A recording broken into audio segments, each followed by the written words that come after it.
조금 전 오후 2시부터 결심 공판이 있었는데요. 결심 공판에서 우병우 전 수석에 대해서 검찰이 이 미르 K스포츠 재단 어떤 그런 전횡에 대한 이 국정농단 사태에 대해서 묵인했다라는 혐의와 문체부 인사개입 혐의 등등 여러 가지를 종합해봤을 때 징역 8년을 구형한다고 이제 재판부에 이야기를 했습니다. 요청을 한 겁니다. 검찰이 8년을 내려달라고 하는 건데 김성수 변호사님, 글쎄요.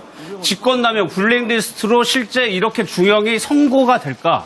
그건 좀 달라지는 거죠? 예, 일단 통상적인 보통의 사건의 경우에는 구형보다는 선고가 더 낮은 경우가 대부분입니다. 그렇죠. 네, 판례가 또 어떤 판례가 있느냐면 구형보다도 높게도 할 수 있다는 것이 법원의 판단이기 때문에 구형은 검찰의 의견일 뿐이지 법원에 그에 대해서 뭐 구속되지 않는다.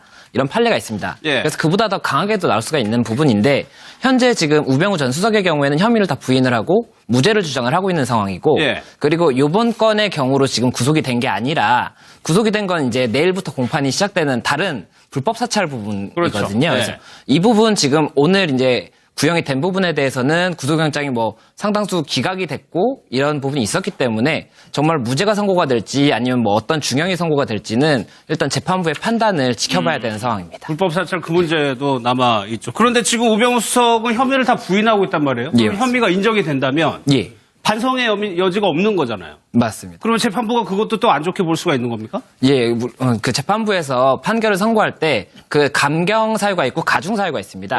감경 사유의 경우에는 이제 범행을 다 인정을 하고 이제 반성을 하고 있다. 이러면 감경 사유가 됩니다. 그렇죠. 근데 반대로 말씀하신 것처럼 얘가 오히려 반성도 안 하고 나 끝까지 안 했어요라고 했는데 이제 증거로 인해서 인정이 되는 경우에는 반성도 안 하고 사실도 인정하지 않고 있기 때문에 더 가중을 해야 된다라고 해서 그 양형표가 있는데 더 가중이 되는 사유에 그게 들어가 있기 때문에 더 재판부에서 괘씸죄로 더 강하게 처벌이 될 여지도 있는 부분입니다. 뭐 재판이 뭐 이제부터 시작이 됐다라고 할 수가 있겠습니다. 우병우 전 수석의 경우에는 혐의를 다 부인을 하고 무죄를 주장을 하고 있는 상황이고 그리고 이번 건의 경우로 지금 구속이 된 게 아니라 구속이 된 건 이제 내일부터 공판이 시작되는 다른 불법 사찰 부분이거든요. 그래서 이 부분 지금 오늘 이제 구형이 된 부분에 대해서는 구속영장이 뭐 상당수 기각이 조금 전 오후 2시부터 결심 공판이 있었는데요. 결심 공판에서 우병우 전 수석에 대해서 검찰이 이 미르 K스포츠 재단 어떤 그런 전횡에 대한 이 국정농단 사태에 대해서 묵인했다라는 혐의와 문체부 인사개입 혐의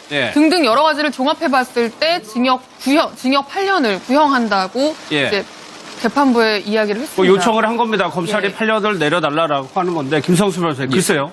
직권남용 블랙리스트로 실제 이렇게 중형이 선고가 될까?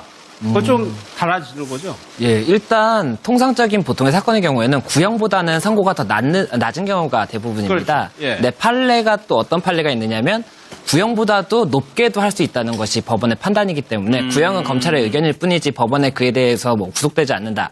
이런 판례가 있습니다. 그래서 그보다 더 강하게도 나올 수가 있는 부분인데 현재 지금 했고 이런 부분이 있었기 때문에 정말 무죄가 선고가 될지 아니면 뭐 어떤 중형이 선고가 될지는 일단 재판부의 판단을 지켜봐야 되는 상황입니다. 불법 사찰 그 문제도 남아 있죠. 그런데 지금 우병우 수석은 혐의를 다 부인하고 있단 말이에요. 혐의가 인정이 된다면 반성의 여지가 없는 거잖아요. 맞습니다. 그러면 재판부